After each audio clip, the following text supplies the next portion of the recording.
All right. Well, welcome everybody. It's February 25th. We're holding a information session, a webinar today on the state's updated Goal 5 cultural area rule. And this is a technical implementation webinar for the cities and counties who will be helping community implement these rules, and also for tribal representatives who are also going to be a party to these rules if they wish. So my name is Kirsten Green. I'm the Deputy Director and have the honor, pleasure, and responsibility of serving also as our agency's tribal liaison at the Director's Delegation. Today, you'll hear from Amanda Punton, Brett Estes, Don Marie Hurt, and Laura Kelly, and I will fill you in on Celestina Teva's part, housing planner at the state. We are recording now, so we'll post probably this recording and this PowerPoint along with the draft model code and toolkit package that the regional representatives team here and Amanda have prepared. We'll be posting this recording, and also you can find the draft rules on the Tribal Relations website. That as soon as Jess finishes promoting everybody and can catch her breath, Jess, if you don't mind putting those in the chat, but that can wait just a moment. Commissioner, Clatsop County Commissioner and Land Conservation and Development Commissioner Leanne Thompson served with us for the 4 years in development of these rules. Commissioner, I would thank you for being with us again today. Would you like to say hello or any words here? Am I stuck? I look frozen to myself. We can hear you. It's a nice smile you have on the screen, though. Good, better than some expressions I might have. I think I'm just going to say welcome, thank you. I'm grateful to be able to do this work with you and grateful for your good thinking and your wholehearted attention. Thank you, Commissioner. We really appreciate you being here and all the years being liaison with the States Commission on these rules. So the cultural areas rule, the purpose is to improve awareness of and to reduce impacts to cultural areas, cultural resources around the state. Improve awareness of and reduce impacts to culturally important areas around the state. Oregon has a very new statewide land use planning system. It's just 50 years old, and in the timeline that we hear about from first Oregonians, first Indigenous peoples who've stewarded these lands since time immemorial, that's at least 20,000 years. So it puts 50 years in perspective. So we're pretty humble about this, the great experiment of land use planning in Oregon. But one of the challenges is that it's an inventory-based system, and the base inventories for local governments were created during a termination era. So for folks that don't know, and I didn't know until I was told recently in my late adult life, that 61 tribes were terminated in 1954, and the Klamath tribes also terminated in 1953. Hope I got those dates right. But the Western Oregon Indian Termination Act, 1954, I believe, 61 tribes terminated in the state of Oregon, and it took many years for confederations of tribes to reestablish their recognition under federal law. So a really painful time in our painful history, our good and painful history of that work. So when most local governments were creating their initial comprehensive plans for acknowledgement according to the statewide land use planning goals of the early 70s, there was no organized nation with whom to consult on those inventories.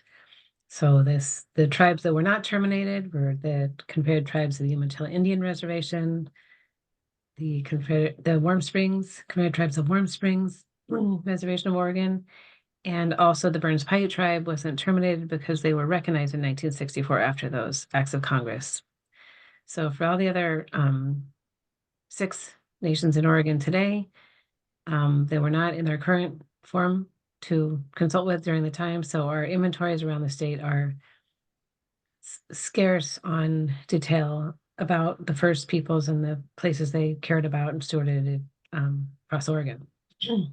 So the implementation detail, it was missing from the land use planning rules for about 30 years under Goal 5.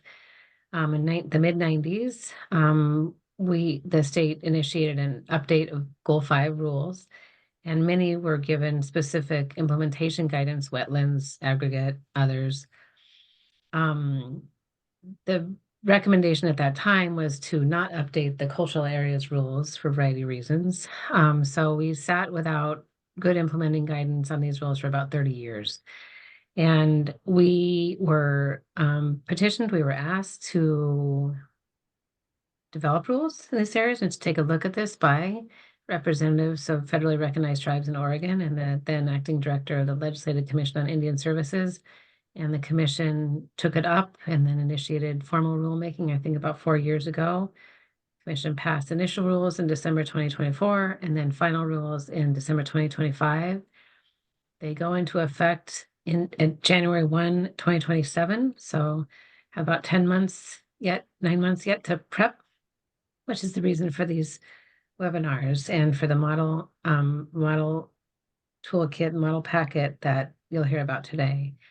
The rules, one of the guiding principles of the rules was to, of course, respect statutory development processes in Oregon, to increase communication and coordination, and to allow for better inventories and awareness among all Oregonians of some of these sacred spaces.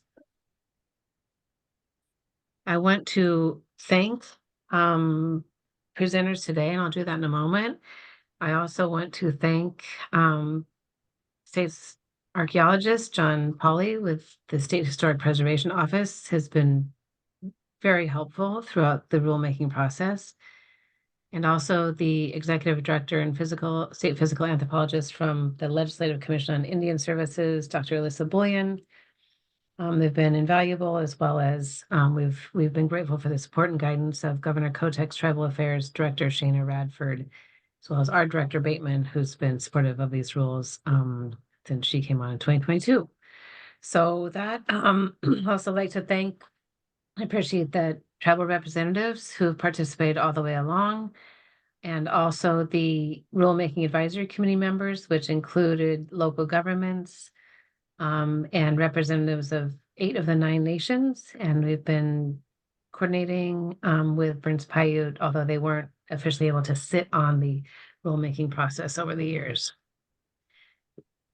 So in order of appearance today, you'll hear from the authors of the model document, the model notice, procedures, ordinance, resolutions, staff reports, findings. I really want to thank Amanda, Brett, Don Marie, and Laura for the work they've put into preparing this package. It's very moving to me. They've called upon their work at local governments.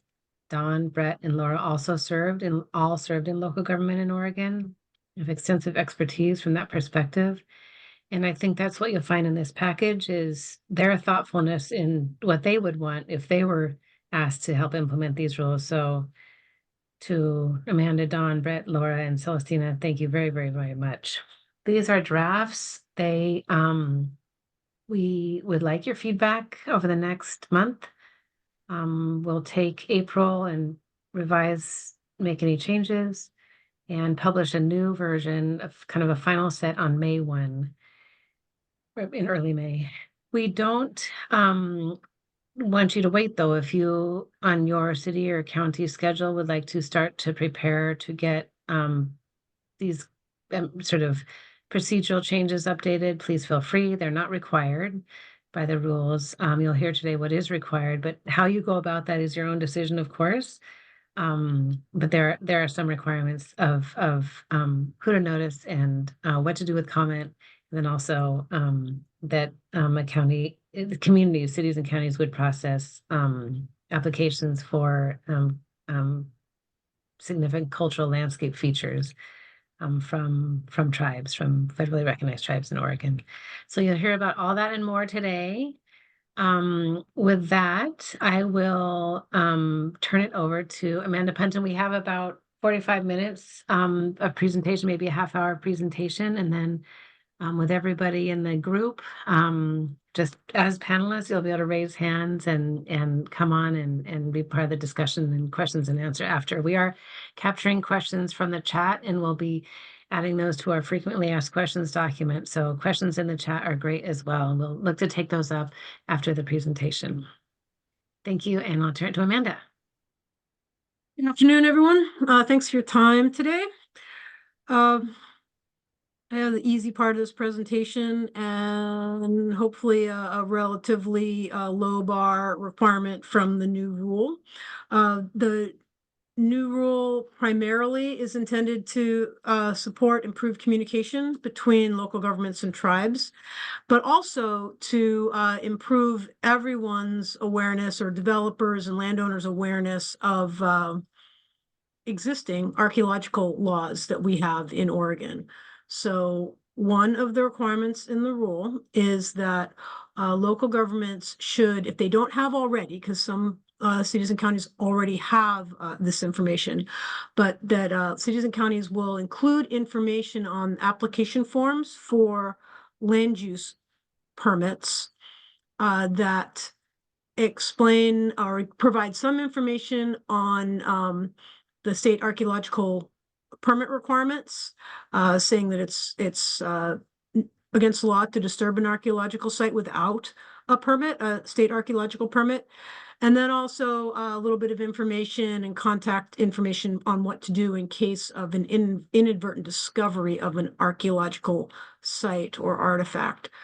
So the guidance on page 11, it's called Attachment A, has some model language for what's in the guidance called an archaeological law statement. So which local government could just paste into their application forms. You don't have to use that language precisely, but we're providing that as assistance to local governments to make that easier. And with that, I will pass the baton to Brett Estes, who will talk about the notice requirements in the rule. Hi there, and good afternoon. Again, my name is Brett Estes, and I am the North Coast Regional Representative with the Department of Land Conservation and Development. And I'm going to kick off by discussing the part of the rulemaking that deals with local jurisdictions, local governments, noticing tribes on 4 different types of applications or processes that local jurisdictions may take on. So the first thing I want to be able to highlight is the Legislative Commission on Indian Services, or LCIS. For all of the noticing that the local jurisdictions will do, LCIS will be maintaining a list of the tribes and their contact information, which the respective jurisdictions would need to send notices to. And these are going to be tribes for which there is an association or affiliation or of an interest within the boundary of your respective jurisdiction's area. This information will be placed on the DLCD Tribal Relations page as well as the LCIS webpage. And I would note that in all of the 4 noticing types that I'm going to be talking about subsequently, local governments will be satisfying these notice requirements by sending the notices to the tribes on their respective list. Next slide.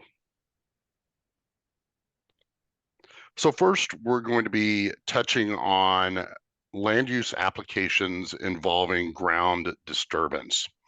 And so for these land use applications, local governments will need to notify tribes of applications which seek authorization for development that are going to result in ground disturbance. I'm going to get into a little bit more about what ground disturbance is in a subsequent slide, but as you'll note, the requirement for noticing applies to permit types, which are listed on the slide. They're the 3 bulleted areas which are specified here. I would note that this notice requirement does not apply to ministerial types of permits. These are a specific set of permits that do trigger a public involvement component, and there's going to be more information about where these notice requirements will apply in the guidance document. Next slide. So as I was speaking to before, some examples of ground disturbance include grading, foundation installation, installation of underground utilities, and issues like mining or mining of aggregate or minerals. So you'll be looking at the types of permits that are specified in the prior slide, and also would have any ground disturbance as a part of any of that permit's actions through construction. So applications where there is the opportunity for public comment, the local governments, the cities and counties, will need to send notice to the tribes that are listed on the LCIS, they're provided by LCIS, no later than 5 days after the application is deemed complete. Next slide.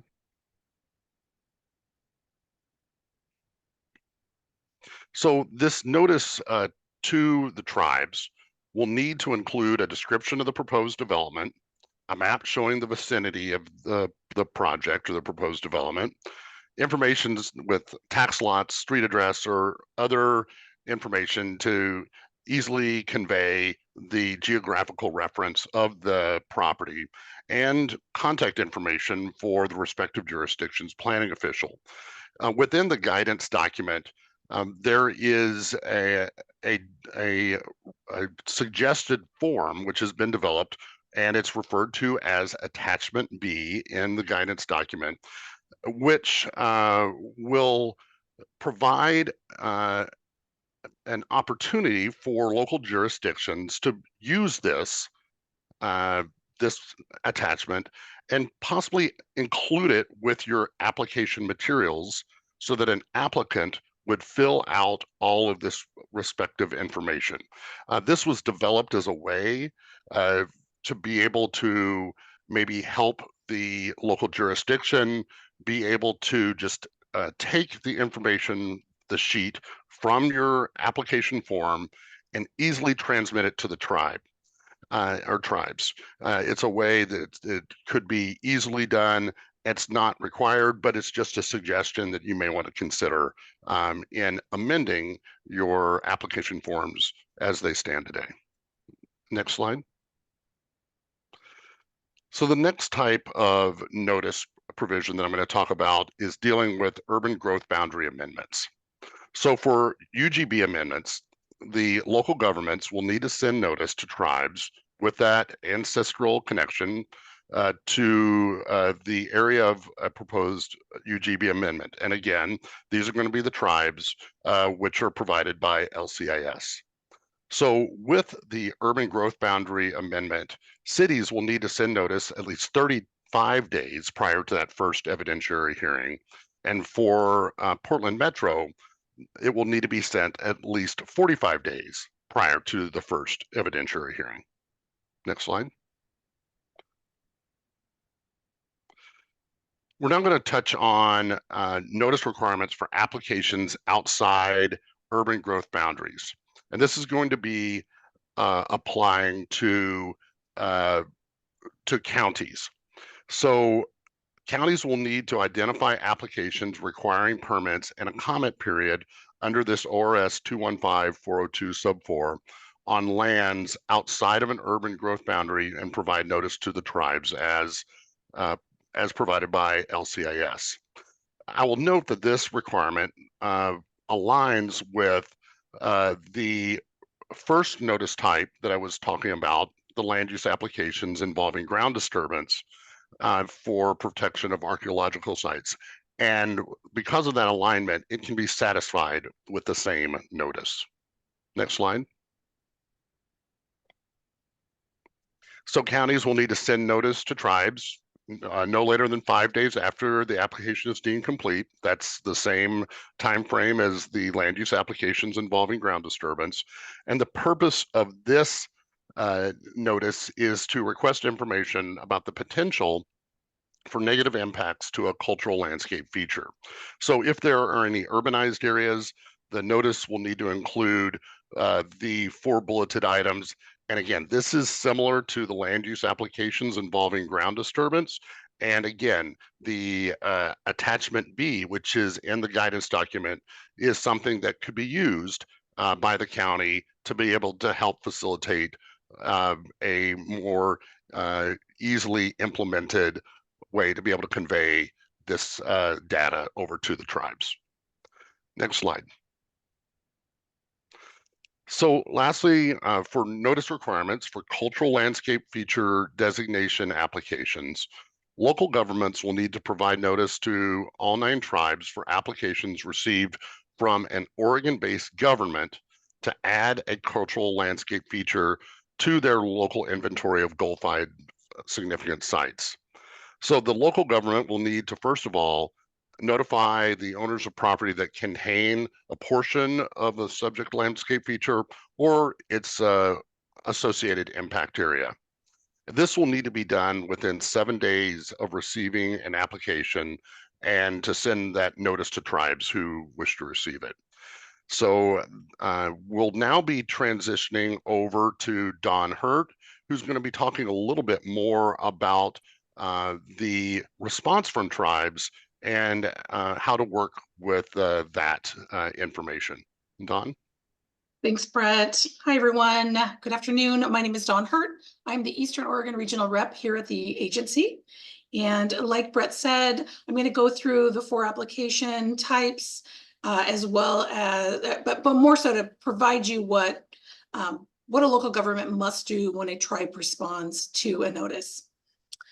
So a local government must add the tribal contact to the list of interested parties receiving notice for the hearing and or public comment period as provided under statute. Information from a tribe received prior to the first evidentiary hearing or by the close of comment period, if there is no public hearing that's held, shall be included as part of the record for the application in a manner that preserves confidentiality of the information on the location of a known or suspected archaeological site. The local governments must inform the applicant when a tribe responds and transmit the tribe's recommendation for avoiding or mitigating impacts. This is not considered public disclosure. Local governments must consider information in a tribe's response pertinent to the local review, but is not required to alter its local review standards. Findings must address tribal feedback and explain how the information was considered, including any recommendations for avoiding or minimizing impacts. And if the State Historic Preservation Office confirms that the proposed development is within an established boundary of a known archaeological site, the city or county must provide a condition that the applicant is required to apply to SHPO for an Oregon archaeological permit. I want to note here that this will not require the development application to be put on hold. Next slide. Confidentiality. The local jurisdictions are required to preserve confidentiality on a location of a known or suspected archaeological site. Information identifying the specific location of the cultural site or the nature of its significance is exempt from public records law under the rules. Local governments may acquire and publish aggregate data in a spatial format to indicate relative likelihood of inadvertent discovery within all or a portion of that local jurisdiction. Local governments may also acquire and publish data on a known archaeological site if the location of the site is approximated so that the precise location of the site is obscured. Next slide.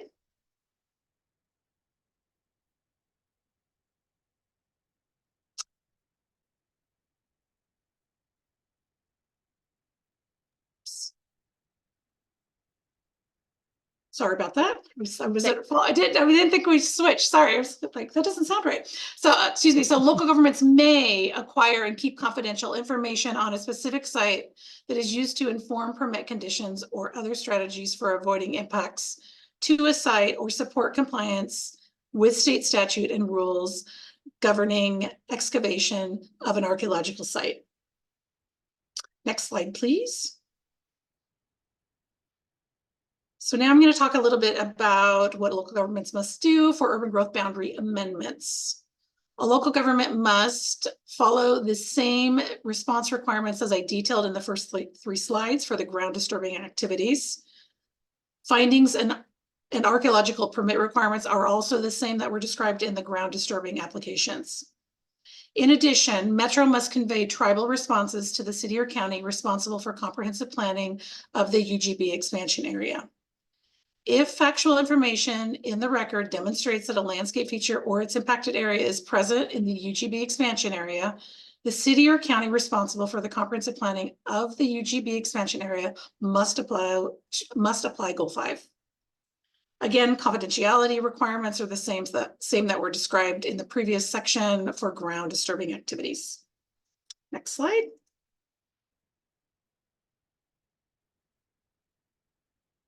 This section discusses applications outside an urban growth boundary. All responses received from a tribe must follow response requirements, again, as previously detailed in the ground disturbing activities. If a tribe indicates that there's a potential for a negative impact, the local government must offer to arrange a meeting with the tribes and the applicant. This meeting needs to be held within the required review timeline to discuss potential impacts and voluntary measures to avoid and or minimize them. Confidentiality, again, follows the same requirements as described in the ground disturbing activities. And local governments must include voluntary measures or required federal measures in the record unless the tribe requests confidentiality. Next slide. And finally, cultural landscape feature designation applications. Detailed response guidance is going to be provided a little bit later in these slides that will include processing cultural landscape feature design applications, conducting Goal 5 significance and ESEE analysis, as well as adopting protective measures. I will now be passing the presentation on to Laura Kelly, our Portland Metro Regional Representative. Great, thanks, Dawn. Good afternoon, everyone. I'm going to switch gears from notice to the cultural landscape features themselves.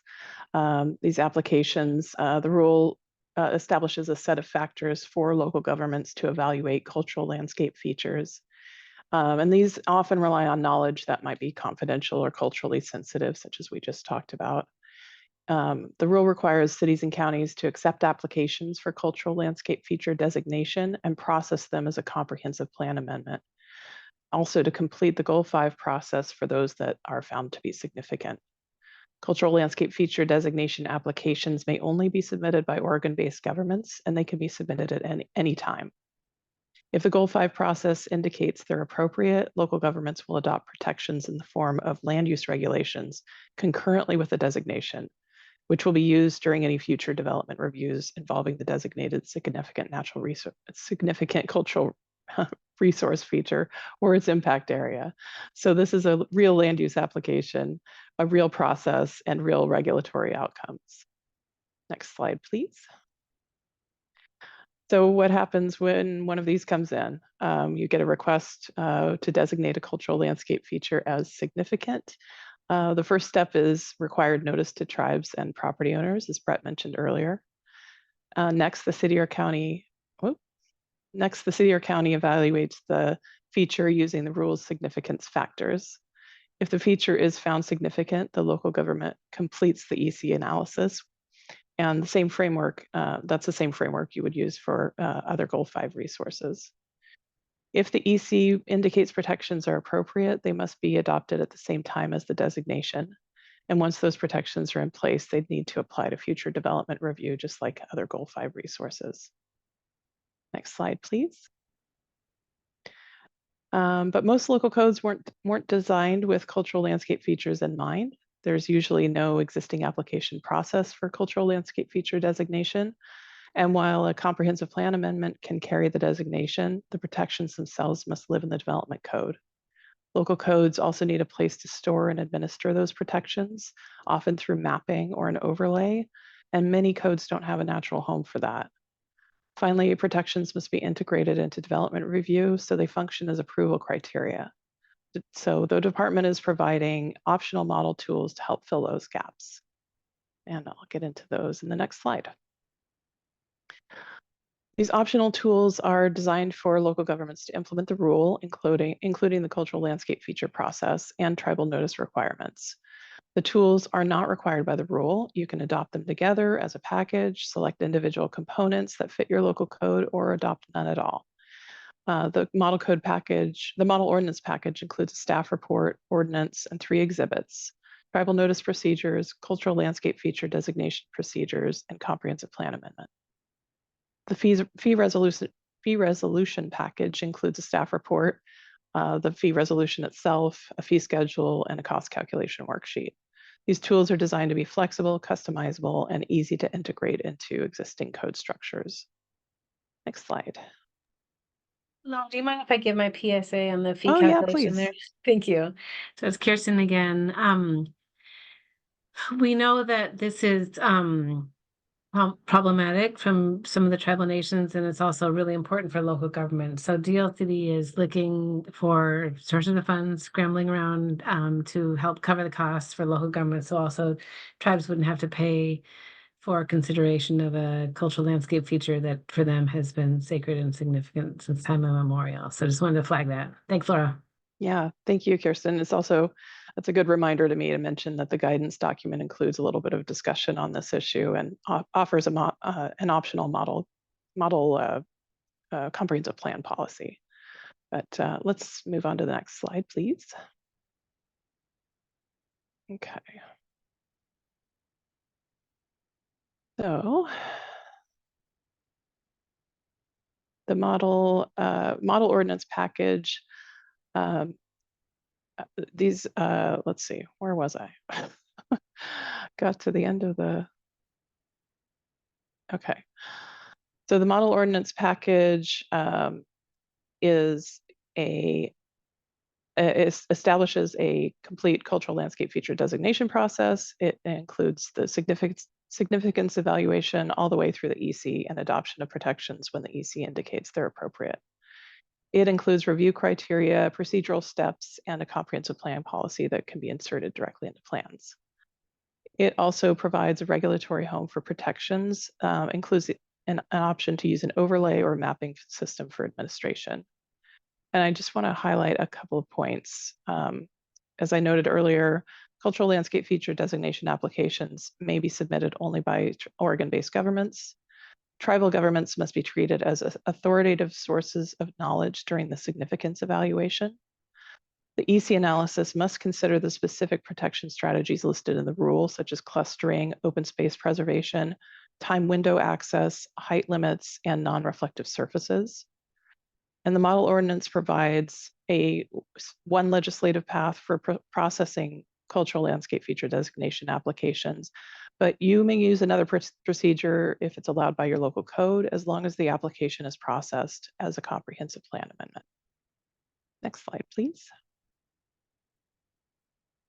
Okay, so for tribal notice procedures, the ordinance includes a full set of procedures. It identifies every notice trigger required by the rule and sets the timing for each type of notice. It also cross-references the rule's required content. The ordinance includes confidentiality protections. Those are essential when you're working with culturally sensitive information.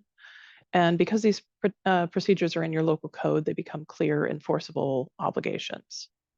Next slide, please. The fee resolution is also optional, but it offers a way to recover the cost of processing a cultural landscape feature designation application. This establishes an optional fee based on cost recoveries, which is staff time, consultant time, other direct costs. The workbook that's provided, it gives a consistent method for calculating those costs. The fee is adopted by a separate resolution, just standard practice for local fee schedules.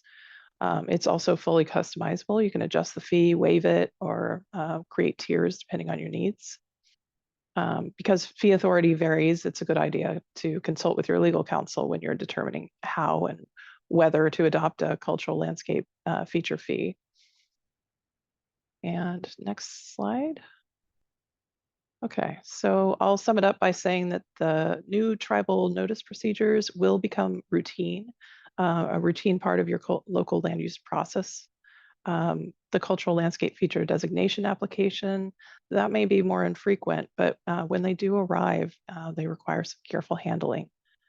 The rule provides the overall framework for how cultural landscape features must be evaluated, and when indicated by the EC, how protections must be adopted.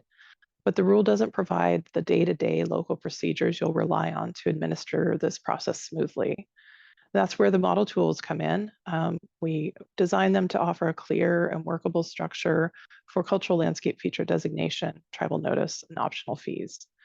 Local amendments are not required, but reviewing your development code now and adopting some or all of these tools if they fit your needs can make implementation clearer, more consistent, and easier to manage once the rule takes effect.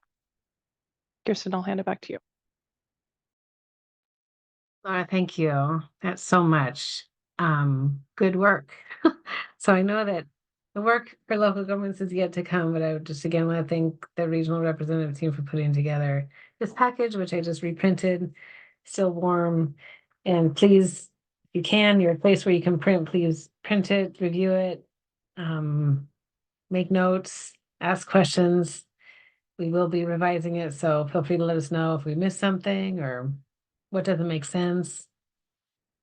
This last piece is a routing support tool that we're considering, and we'll coordinate with tribes on this end, the representatives of the federally recognized tribes, to coordinate this if it's desired. This is an idea that our colleague Celestina Teva developed based on some of our coordination consultation with tribes, which is kind of a routing sheet. So one can imagine, I'm sure many of you at local government are imagining like, oh, there'll be a lot of notices, and tribal representatives at the Rulemaking Advisory Committee consistently said, yes, that would be a lot of notice. Let us choose what we want to respond to or not. We appreciate receiving the information. So we acknowledge there would be a lot of notices. Tribes may come in or come out of geographic areas as they wish over the years. I want to maybe clarify that we've invited our director Bateman has written to the chairs and staff of each of the federally recognized tribes in Oregon to ask where they would like to receive notice for which cities and counties, and those responses are coming in. So thank you to the nations who have responded already. Really good, clear direction, and we'll be making that available by January 1st, 2027 on the effective date, as Brett and others have noted today. So this would be for those tribes that wish to receive notice, and we don't assume that all tribes will, but for those tribes that wish to receive notice for some are part of their area of interest, this is a potentially helpful tool. So it'd be to the tribe from the local government with a CC of perhaps your local the local official, and regarding one of these notice provisions. So I'll just go over them briefly here, and then we'll open up for discussion. So the green line that Celestina has coded here are for those ground disturbing activities. So in other words, a construction proposal. So a permit that would require public comment period. You could check that box and send it along with the application information to the tribe. The second would be the second suite here is in sort of long range planning or not development review type planning. For housing, under the Oregon Housing Needs Analysis, tribes have said that they would like to be consulted. Many of the tribes have said they'd like to be consulted and included on housing planning because, understandably, their members live wherever their members wish to live, whether on or off reservation in nearby communities or cities and counties. So they'd like to be involved in how we've heard from the housing directors that many would like to be informed. So those would be during the contextualized housing needs section of of your Goal 10 update or a housing production strategy. The next band here, sort of in mauve, if you will, or darker blue, would be for urban growth boundary amendment. So the ONA rules require notice to tribes at the preliminary urban growth boundary study area stage. So that's earlier than here on Goal 5. Goal 5 would be that second row where we have a proposed UGB amendment. The next row, for those who find themselves in a metropolitan planning area for transportation purposes, or a region of the state, recognized metropolitan region of the state, have been complying for some years now with the transportation planning rule under Goal 12, statewide land use planning Goal 12, and some of this sort of colloquially, knew I wasn't going to be able to say that word, known as the Climate Friendly and Equitable Communities Rule. So for long-range transportation projects, including new roads, widening roads, the rules do require a notice to tribes, and so tribes would be letting us know if they want to receive those notices, and if so, for which areas. And then cultural resources, the last row in pink, is what we've been discussing today for the culturally significant landscape feature that Laura just went over. So this is in draft. We will work to review it with representatives of the tribal nations in Oregon, and include it with the guidance materials on the tribal relations page if indeed seems to have merit. And with that, I think we're at next steps. Oh, sorry, didn't update my slides. That's today. And then please let us know what you think of these packets. We will be producing an updated version and hope to have a webinar in April in co-sponsorship with the League of Oregon Cities and Association of Oregon Counties. Those bodies were kind to co-sponsor webinars throughout the rulemaking, life of the rulemaking, and they just advised that this week during the ending of, or the sort of fray of the legislative session, they couldn't promise to be on today, so they helped get the word out, and we're grateful. But in April, hopefully it'll be co-sponsored with LSC and AOC again. And then May 1, publishing the final tools. We probably will break them apart a bit just to allow you to, pull down one section so it doesn't end up being a 52-page print job. But other than that, I'd love to just invite folks to come on in to the Zoom room and introduce yourself in the chat if you would, your name and where you're from if you'd like, no pressure. But please feel free to introduce yourself, and we'll get to questions. And just, again, really grateful for all the local governments and tribal representatives here today, as well as Director Actor with the Governor's Office and our state archaeologist. So lots of resources on the call today. Amanda, you've maybe been looking a little bit more closely at the chat and the questions. Do you want to hit anything that's been covered, Amanda? Sure. I responded to some that were kind of an easier response. Maybe I could go back and catch a couple. I know there was one from Sarah Absher, and then also from Jennifer Hughes. So let's see. One from Sarah. Can anyone apply for application for Goal 5 protection for a cultural landscape feature? Property owner consent is not required. So only Oregon-based governments can apply to add a culturally important landscape feature to a local jurisdiction's inventory of significant Goal 5 sites. And Oregon government includes the federally recognized tribes in Oregon, the state itself, and maybe another local government. We're not sure if those other scenarios would play out, but certainly tribes are included as Oregon-based government. And property owner consent is not required to process an application and determine significance and move through the rest of the Goal 5 process, but property owner notification is required. That issue that many people are concerned with regard to how the current property owner feels or might respond to potential additional limits on development that could be applied to their property. A couple things to remember there. So one, protections for a significant cultural landscape feature would have to be supported by an ESCE analysis. So an ESCE analysis will also, be balancing the social issues regarding property rights, economic issues that surround that, and not that those would trump the other considerations, the other environmental and considerations that the tribes or whomever is applying brings to the table, but they will have to be considered. So it's not that a private property owner's interests are ignored. The rule specifically says that private property owners do not have to consent to processing one of these applications. Is that all right? Should I move on to Jennifer's question, or Sarah, do you want to have anything follow up to my response there?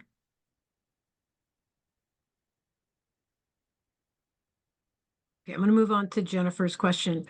Sarah's not gonna, go ahead, Sarah. Thank you, Amanda. Okay, yeah, go ahead, Sarah. Yeah, no, I just wanted to say thank you, Amanda. It's great to see you. Great presentation, and I appreciate all of this. I just think it's important.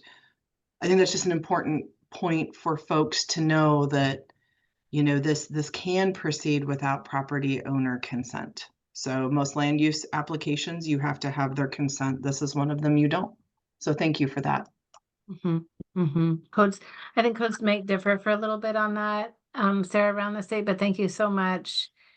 And Sarah's with Tillamook County. I love this group here today. Thank you everyone for coming, Sarah. Thank you. And Amanda, which were you going to move on to? Question from Jennifer Hughes, but first, Sarah, one way to think about it is that if a city or county were to be rezoning some lands, or even applying, let's say, a Goal 5 riparian protection overlay zone, that would not require private property consent to go through that process. I know this feels different because it's in response to an application, but the concept of rezoning land or applying an overlay zone without a property owner's consent is not we do have experience with that. Correct. Thank you, Amanda. Really appreciate it. Okay, so it's Jennifer Hughes. How do we include the tribal response in the record or apply a condition of approval to the decision while keeping location information confidential? Those requirements seem to conflict. Awesome question. So confidential, it's a word that we use, but it doesn't always mean that you can't speak of an issue, right? It means that you provide information where the information is needed. So first, let me hit condition and approval. So remember that with regard to the notice requirements and the response from tribes and handling response from tribes, that does not result in any new requirements that wouldn't already come out of your existing code and review criteria. They will basically result, the way the rule kind of imagines it, in recommendations that would go to the developer and the property owner. So a chance for the property owner and the developer to know what the concerns are from the tribes and adjust as possible or as they are willing, rather than operating in an information vacuum. But that said, about sharing the information, when a tribe provides their response, they will need to know that that information needs to go to the developer or property owner, because otherwise there's not anything that they can do with it. And we're actually also thinking this rule it doesn't encourage local governments to be a repository for sensitive information. We can let SHPO handle that, but local governments are a conduit for information that will be helpful when a development is being proposed in a sensitive area. So information, maybe the rule actually describes some best practices for explaining that, let's say, it explains there's an archaeological site that could be impacted, but it doesn't say the archaeological site is here, you know, and draw an X on a map. They can describe that in a more general term. So the decision makers who are seeing the record will understand the situation, but they don't have to know where the archaeological site is. But the property owner and developer may need to know where where the tribes are seeking them to avoid. So Jennifer, do you have any follow-up to that? No, thanks, Amanda. I'm sure that I will have much follow-up when we actually have to do it, but for right now, it's okay. Thank Okay. you. Yeah, I think one of our intentions is to get to, it wouldn't be DLCD who would write the guidance. Maybe we would, you know, support whether it be LCIS or the tribes or SHPO to help write a guidance for how local governments can deal with this sensitive information. It's just not really our expertise. We're channeling what we've learned in the language of the rule, but we've learned from people who are much more equipped to manage sensitive information around archaeological sites and other culturally important areas. That's right. If I may, Amanda, thank you so much. This is Kirsten again. The state law, it protects John Polly's on here, thank heaven, so he can maybe come in and correct us here. But state law covers the confidentiality of archaeological resources, and it stops there. So it's many of the other information would not be. No one has the capacity, the statutory ability to cover that information or keep it from disclosure upon request. So it definitely would be up. I think tribal representatives know that if they were to share anything, it's most likely discoverable, particularly in the case of a application for culturally specific landscape feature. John, do you have anything to clarify there, sir? Sorry there. Yeah.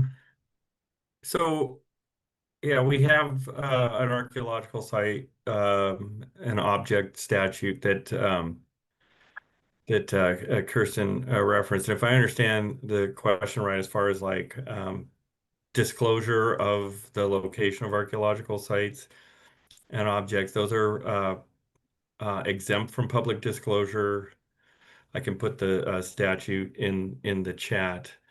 And that's one of the things too that's just I should just kind of touch on. Maybe some of you are already aware of this, but illegal collection of archaeological objects on all lands in Oregon is a huge problem, and it happens far too regularly.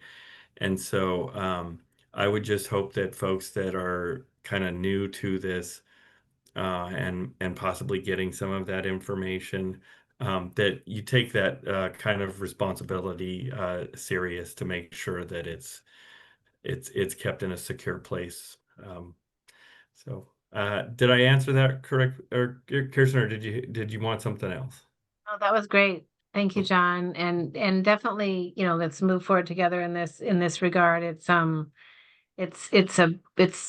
imperfect. But John, thank you. And I'm just now realizing that I think I've been misspelling your name for 4 years, and I just want to do a blanket apology for putting an H in there for where it doesn't belong. Oh, yeah. And I will say that there are other state agencies and local governments and things like that that have been dealing with these issues for a long time, not just because of this rule, but for other projects and things like that they're involved in. John, thank you. Amanda, back to you. Thanks. I'm gonna kind of reiterate something that John said, is that but for archaeological sites, information on archaeological sites is exempt from public from a public records request. That doesn't mean it's illegal for me to tell somebody that I know where an archaeological site is. It's just a really bad idea. And so, and also the state law that exempts information on archaeological sites from public records requests doesn't speak to the landscape features, the culturally important landscape features that are also at issue in the rule. So that's why the rule talks about best practices for handling sensitive information. So it kind of goes above what the actual law requires, but is consistent with the practices and the intent of preserving information or preventing insensitive information for getting out widely in the public when there's no benefit and possibly a significant detriment, as John was speaking about looting and illegal collection of artifacts. Amanda, thank you. Gordon Howard is with us. Gordon, are you able, or was with us, are you able to come on? There's a question I would love for you to take. It is, there you are. Thank you, everybody. We have to note that we have Gordon at the state in his official capacity for 3 more days. So we're in a period of pre-morning here over at the LCD. Great career, 14 years. Wish you the best. And a question before you go. 42 years in public service. We've been celebrating Gordon for weeks now. So but let's see, Gordon, there's a question about Measure 56 notice, sir. So from Carolyn House, does Measure 56 notice apply if the ESCE finds protections are needed and result in code amendments that limit or prohibit development through an overlay zone? Thank you, Kirsten. From your context, probably people could figure it out, but I'm retiring. I haven't been fired or not taking another job either. So anyway, in answer to that question, though, yeah, Measure 56 does still apply, as does Measure 49, as do other provisions of the Oregon and federal constitutions. This came up during the commission deliberations on this. For instance, someone asked, could this mean that a county would be required to authorize, trespass on private property by a tribal entity, and the state and doesn't, we don't have the authority, or local government doesn't have the authority to do that. But beyond that, which I think is fairly obvious, but beyond that, in terms of things that impact property values, a local government does need to consider first of all, the Measure 56 notice requirements if it reduces the value of the property to a property owner. And secondly, potentially Measure 49 if the measure would reduce property value to the point where the owner could file a legitimate claim.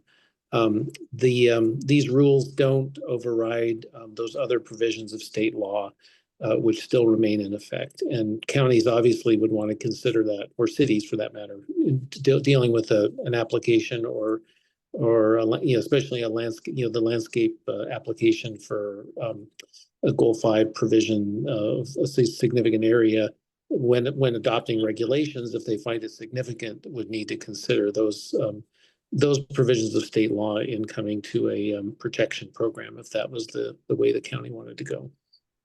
So Gordon, thank you. And just maybe a clarification about Measure 56 and what the basic premise there is notification of a change that the local government is considering a regulation that could limit a use that exists today. It's kindred to avoid takings, which of course would remove all rights to the property, and no one expects that to happen under these rules. It's a very expensive and fraught process, but Measure 56 would still apply, so that the property owners would receive notice that there was a change in comprehensive plan or zoning designation on their property or sets of properties that could change the use of the land. Gordon, how warm? Can you correct anything I said there? Yeah, it would. I think it would be limited to the actual zoning, not a comprehensive plan provision. Right. But yes, the zoning would implement a comprehensive plan, if it reduced the types of uses that are allowed on a property, then notice to the property owner of what those reductions are, that was taking place, would the county or city would need to do, most likely county would need to make that notification. Awesome. Thank you. We have a few more questions, I think about a half hour to go, which is great. Amanda, please go ahead.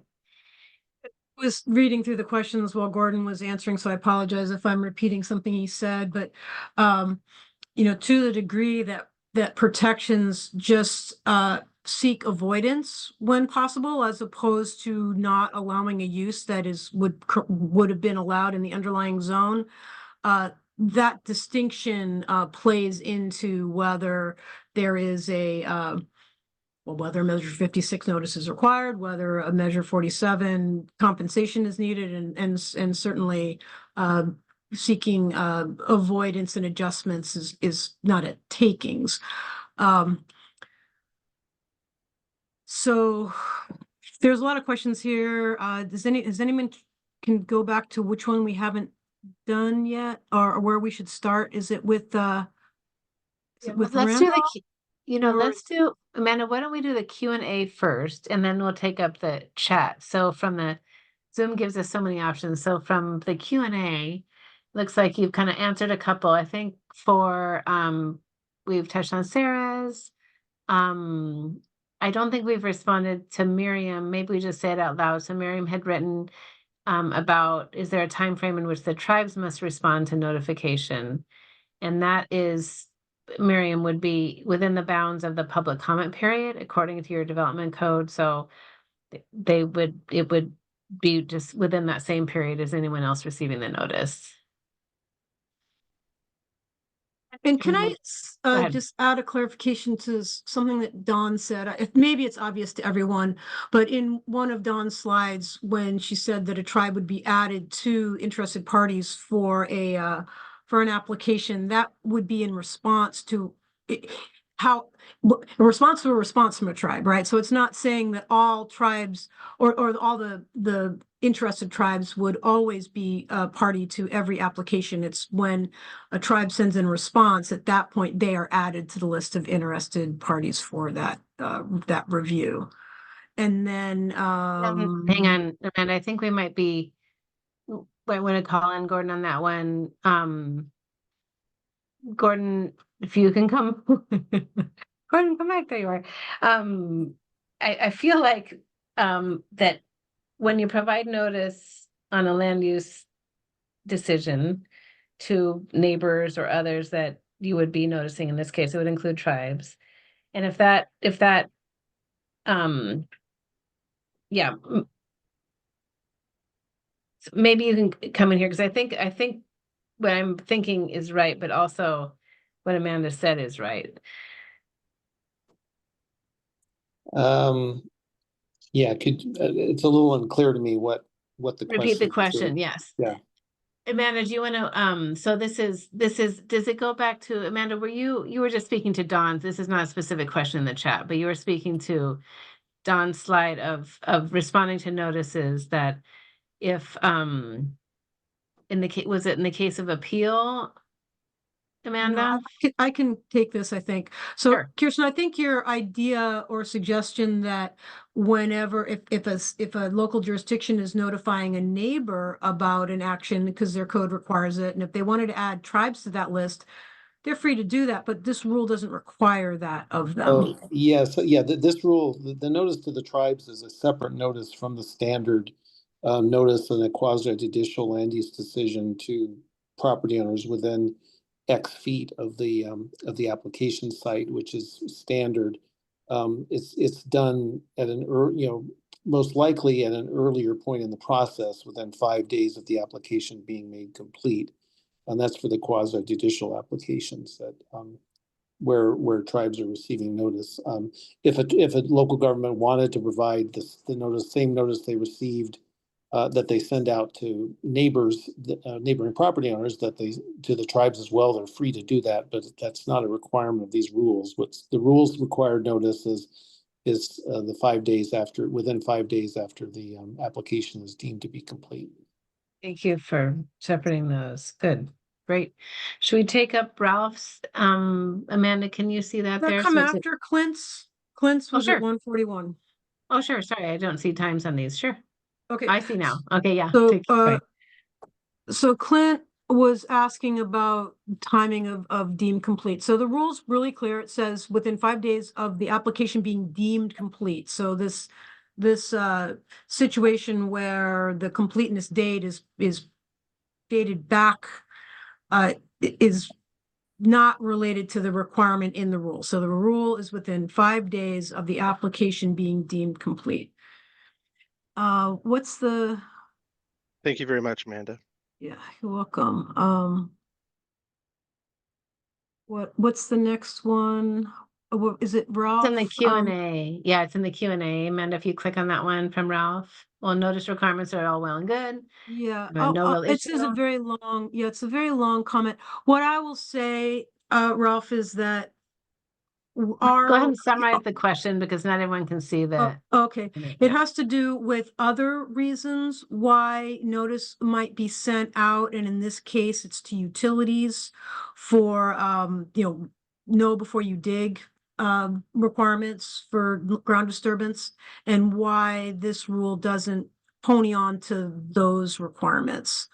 And I'll just say, well, this particular thing didn't come up in the rulemaking, and we work within the authorities of our agency, and not to say that we wouldn't have the authority to pony on to what you're describing here, but we settled on the approach that we settled on in the rule, and but that shouldn't detract from any of the other notices that are required by state or federal law. It's really interesting though, Ralph and Amanda, both thank you. Definitely give this some thought and see if there's any way to coordinate with the operators of the 811 system. I take your point that that is really short, but also I'd like to know what they're noticing, and also if we should incorporate our, the language, the draft language Amanda shared at the beginning of the slideshow with what they're sharing. So just, I think coordination is better. So thanks for this flag. Okay, so back to the chat. Do you Third, let's see. Brandon weighed in on when owner consent is needed, and the rule, as he points out, the rule definitely does conform to ORS 197-772, which requires allows owners to not consent essentially to a land use limitation based on historic for historic properties. So we saw a potential for a landscape feature to be also a historic feature, and maybe its significance to be relied on, its historic significance to factor into its cultural significance. We don't know if that would ever play out, but just to cover all bases, we recognize the ORS 197-772 allowance for property owners to not accept designations of historic properties for historic protection. Thanks, Amanda. Do you see this one from another one from Miriam here in the chat though? Just make sure she understands. Counties must notify tribes of all ground disturbing activities outside of UGB or all applications outside of UGB. I responded to that in the chat, and that, so just an explanation there. So for counties, end up having two notice requirements that, how do I say? I don't want to say there's not any difference, but one notice could satisfy both requirements in the rule. So the idea there was the ubiquitous requirement for ground disturbing activities is about flagging potential impacts to an archaeology site, an archaeological site. So that's the one notice that applies everywhere. The one in rural areas, the idea there is that a development, and when we were doing the rule, we talked about setting some kind of size threshold for development. We didn't end up doing that. So, but basically development in rural areas we're concerned there with the potential to impact an important landscape feature. And that doesn't have anything to do with digging up the ground. It has to do with things that sit on the ground and might get in the way of viewing an important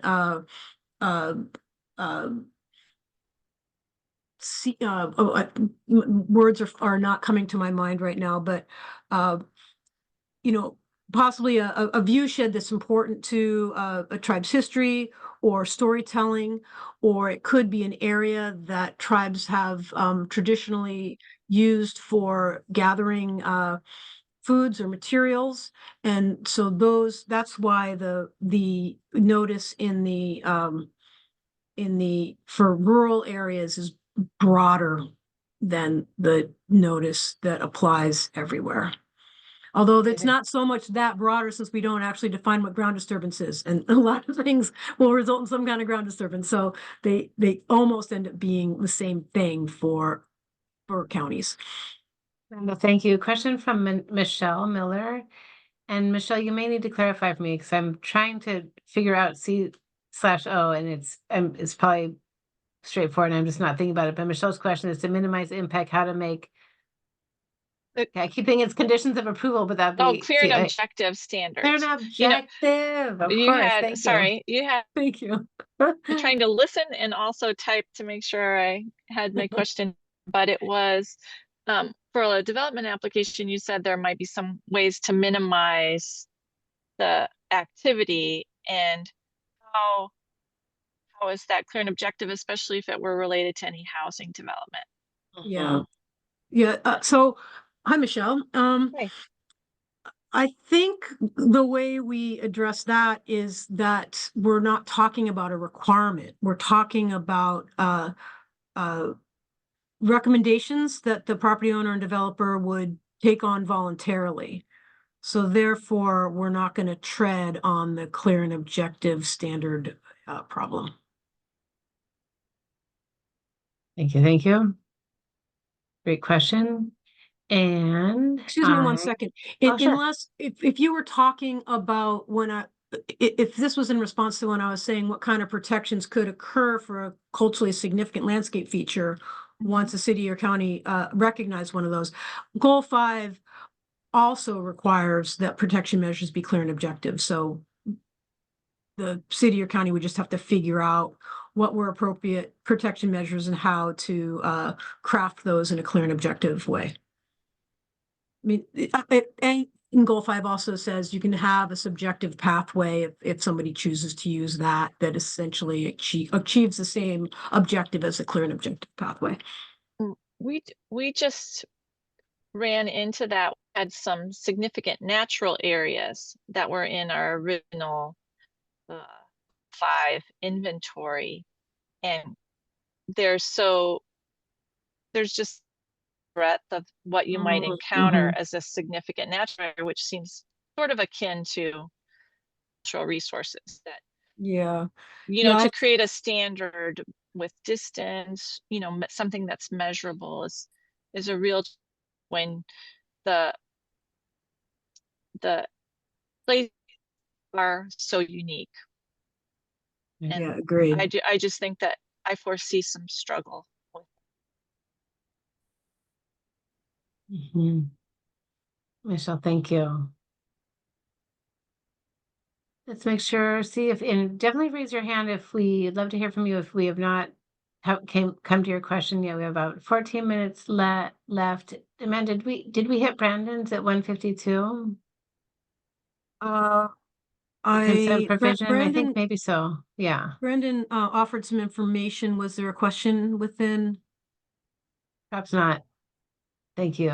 Thank you, Brandon. Kiddo, Carolyn. John shared the citation. John Jon. And best wishes to Gordon. I'm not seeing any further. Jess, did you catch someone else? And Jess, thank you for doing all that quarterbacking of bringing, when someone is in attendee mode, they can only chat to hosts and panelists. So if you want to get promoted, quote unquote, raise your hand and we can move you over that way too. And so you can ask directly to everybody. Jess, So please. there is a question at 150 from Kimberly Talent.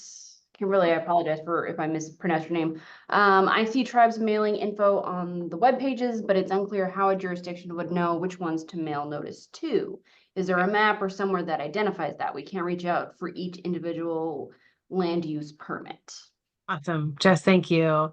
Appreciate you bringing that up. I did respond in the chat, but that was not everyone's folks. Some folks are driving, so not everyone can see the chat. So you're right. You're spot on.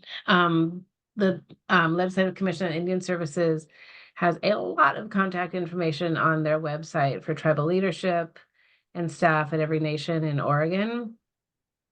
The list that we'll be preparing here will be very specific to each city and county, each nation, and for which city and county the tribe would like to receive notices, and then to whom at the tribe to send notice. So it'll be a much smaller subset of what's currently on the LCIS website today. And a map would be great. We will try and do that. Maps are so often are easily misinterpreted as like this is the definitive map. So we'd want to just a big disclaimer all of it. This is for the purposes of Goal 5 and notices only. This is because some tribes may not wish to be notified, and we'd hate for any map that we produce to be misconstrued that they're not interested in a particular landscape in Oregon, which would just not be true. So it's always careful with maps. But certainly we'll provide a list and possibly also a map for this person. If we could, we would do that in coordination with the tribal representatives. Anything else? I was going to maybe just share the Commission on Indian Services website. Kirsten, Oh yeah, go ahead.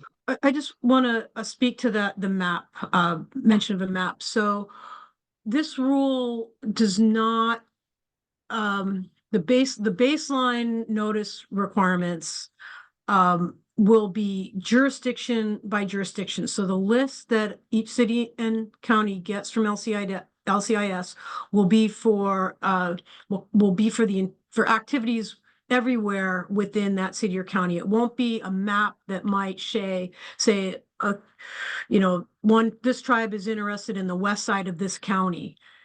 It won't go down to that level of detail. So we might not need a map because each city and county will have their own list for their activities within their own city or county. Now, the optional provision in the rule for a city or county to work with one or more tribes to refine the notice procedures, that could be based on a map, but that would all be worked out with a tribe or tribes and the city or county. And it wouldn't be something that that DLCD or LCIS would be providing. That's under a particular section of the rule, is that right? The optional agreement. Yeah, it's in, I think it's the second to last section, which I believe would be 9, but I don't have the rule open in front of me right now. Mm-hmm. Yeah. Can I ask a follow-up question? Yeah, you bet. Thank you.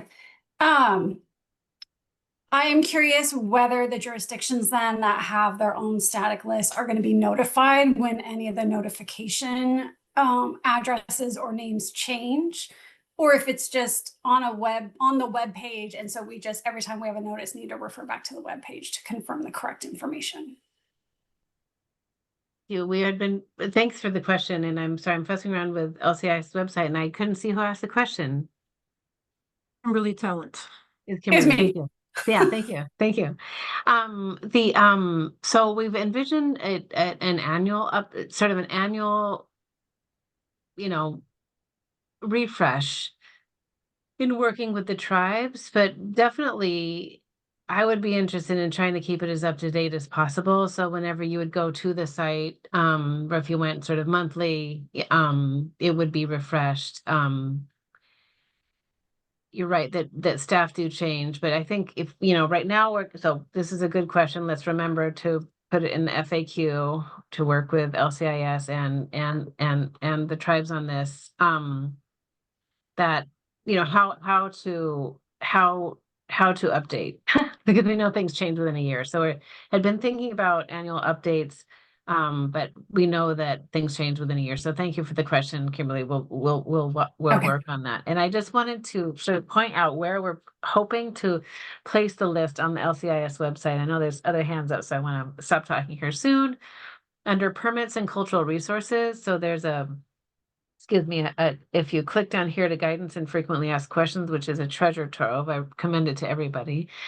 ODOT has a little drop down and SHPO has a drop down. There would be a drop down for DLCD, where we'll be providing these lists. It's not quite there yet. It'll be there soon. It'll be there soon, in part because the housing rules already require notice in certain junctures. So there's a reason to get that started here shortly, for the housing rules, but by January 1, 2027, for the purpose of the Goal 5 notifications in cultural areas, we will have that complete and up to date at that time. All righty, so was there a hand? It was Amanda's hand. Go It's ahead. mine. I just want to offer that I've noticed that at least some of the tribes have a position email address as opposed to a name email address. So even if if the person in the position changes the email address for like the tribal historic preservation officer, let's say, or that would be the email remains the same. That still we have to be careful that things are updated, but that for tribes that use that approach, it will make it a little bit easier, to keep our lists updated.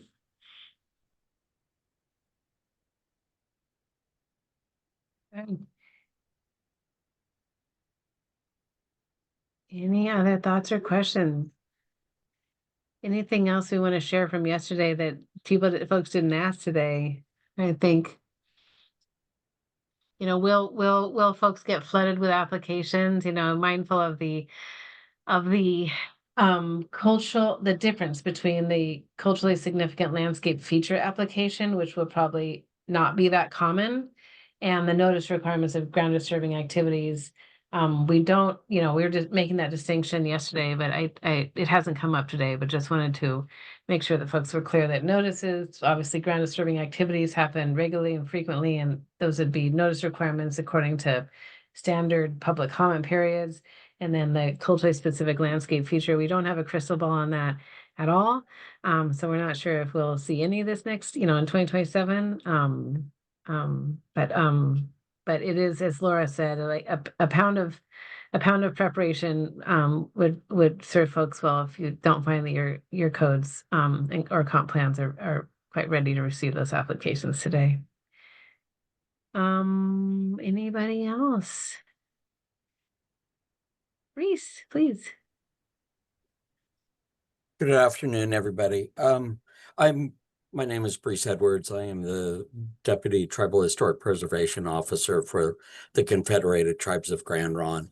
And as a person representative of a tribe that will be enacting with the reciprocal responsibilities that we're discussing here, and I can't speak and will not speak for any other tribe, but anyone that would want to engage with a conversation about how we could work together in a system that works to make sure that we're meeting both the intent and the process here.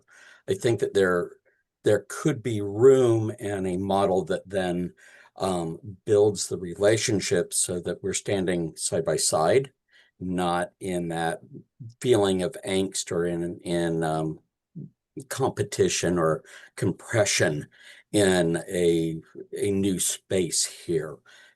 So I'm just offering that here in the conversation as we're looking to explore new ground. That's awesome. Thank you, Brees. And I just checked Reese's contact information is on the LCS website under the Confederate Tribes of Grand Ronde, so you can find him there. Thank you, Reese. And for your long participation in these processes. Anybody else? For the good of the order. Well, just really want to thank everybody for leaning in on these rules and understanding them. This is, you know, a new venture in Oregon. I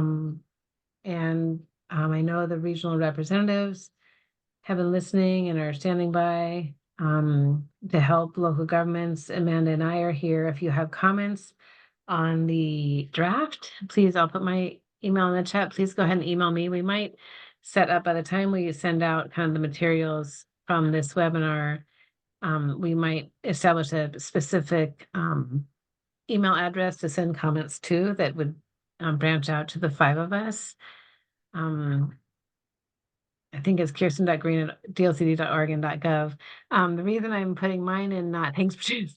The reason I'm putting mine and not Amanda's is she's on a bit of a reduced schedule these days, but I think everyone has figured out by now on this call that Amanda is really the more definitive source of responses here that, with respect to the rules. She wrote them, revised them, and has just been doing a tremendous amount of work on them. Amanda, thank you. Brett, Don, Laura, thank you all as well. With that, please stay in touch. We will email out the presentation and the model guidance documents, as well as the rules as passed by the commission. Those are already on the Tribal Affairs website, and a recording in case anyone wants to pass along a recording to those that couldn't make it today. So thank you very, very much, and have a good rest of your day. Thanks for all that you do. Bye, y'all.